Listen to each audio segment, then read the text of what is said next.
And tonight we continue to do what the mainstream media will not do, and that is vet the president. Now, back in 2008, President Obama promised that if elected, he would bring hope and change to the country. Well, my next guest says we got the change that he promised, but none of it is for the better. Now, after thoroughly examining this president's numerous executive orders, questionable appointments, David Limbaugh reached one conclusion, and that is the president's administration is waging war on the American way of life. Now, his latest sure-to-be bestseller is being hailed as the definitive indictment against the Obama administration. He joins me now in studio to explain why. David, always good to see you. How are you? Good. By the way, and for those, I've said this before, you've done work for me over the years as an attorney, full disclosure, or else Howie Kurtz will have a heart attack. You know, I want to play something because you even mentioned this in the book. And the first chapter in the book is the war on America. Right.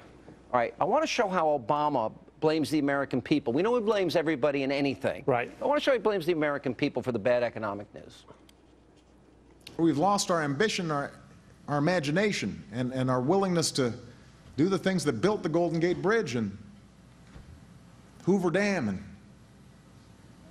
unleashed all the potential in this country. But, you know, we've been a little bit lazy, I think, over the last couple of decades. We've kind of taken for granted, well, people will want to come here, and we aren't out there hungry selling America and trying to attract new businesses into America. Americans aren't hungry. You know, we've lost our imagination. You know, it's shameful. Charles Krauthammer said it was ill-conceived, ill-concealed contempt. And it's preposterous for him to go after the American people. He's so narcissistic that he still can't accept responsibility for his own economic policies. You know, he still blames George Bush after 3 years. Now he's talking about the American people being soft and lazy. Let me tell you what they are. The entrepreneurs, they're scared. They're scared to hire because of the massive regulations in Obamacare. There have been surveys saying they're on hold. He has increased regulations in his war on business like we've never seen before, and people are at a standstill. But he doesn't understand the profit motive. He's against profits. He thinks, just hire more people. He goes and gives these speeches. Just hire people. He thinks that you can hire just because you want to as a matter of volition, even if you don't have demand. Let me ask you this. For the work. You've got 100 pages of endnotes and an index in this book. You know, all the research that you've done, I mean, you know, it's exhaustive, frankly, just reading that part of it. But here's my question. When you say war on America, is it that he doesn't believe in capitalism? Is it that he's been sort of indoctrinated into this liberal ideology that he believes it, which is why he won't change? What have you concluded? I don't think he believes in the American idea. I don't think he believes in our Constitution. He doesn't believe in the constitutional republic. He says democracy's messy.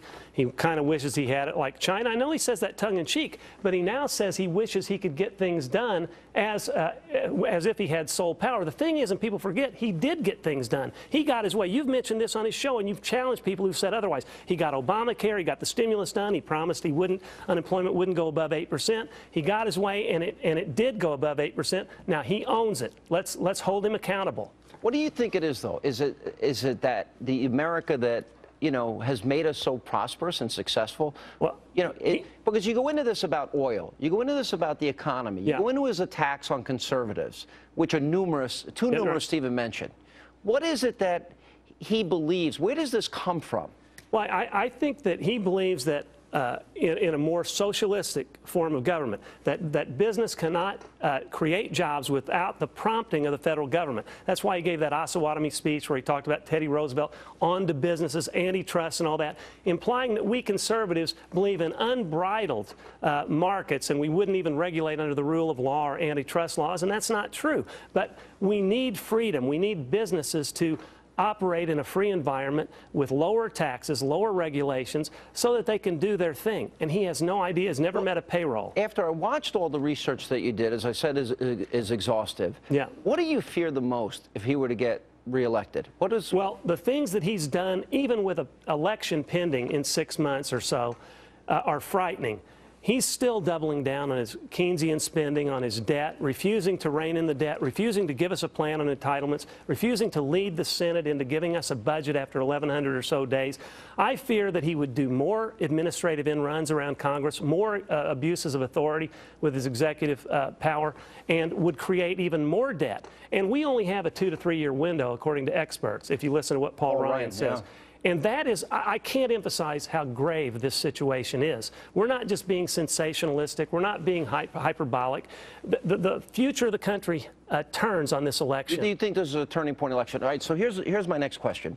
Why is it that so many people, you know, fail to recognize the failure that has been his policies? In other words, they defend it to the death. In other words, have the American people shifted their mindset, been conditioned perhaps, to believe that this, you know, spreading the wealth is the answer? And are there too many people dependent on government? Well, I am more optimistic, and I actually believe that more people than you think, not you, but people think, are still optimistic about the American spirit.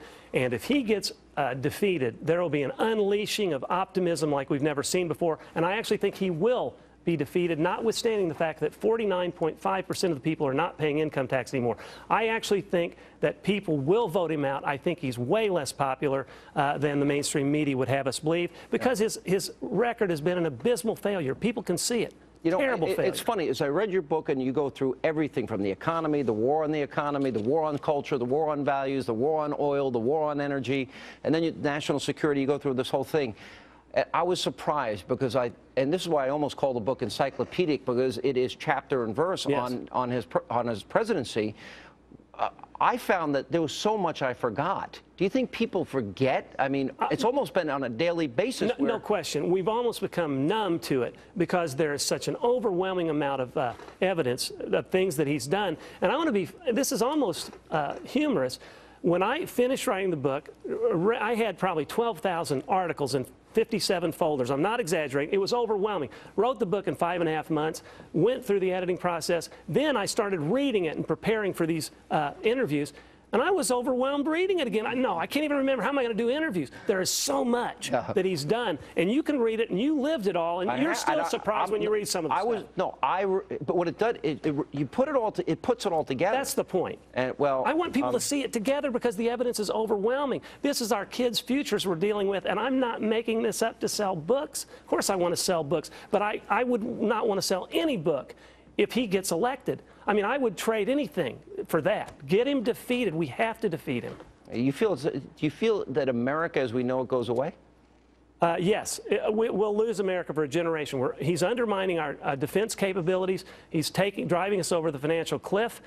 He's got a war on business. He's got a war on oil. He's developing these quixotic economic green boondoggles that throw billions of dollars that are down the drain, corrupt. I mean, it's like something like we've never seen. I can't believe people aren't more up in arms.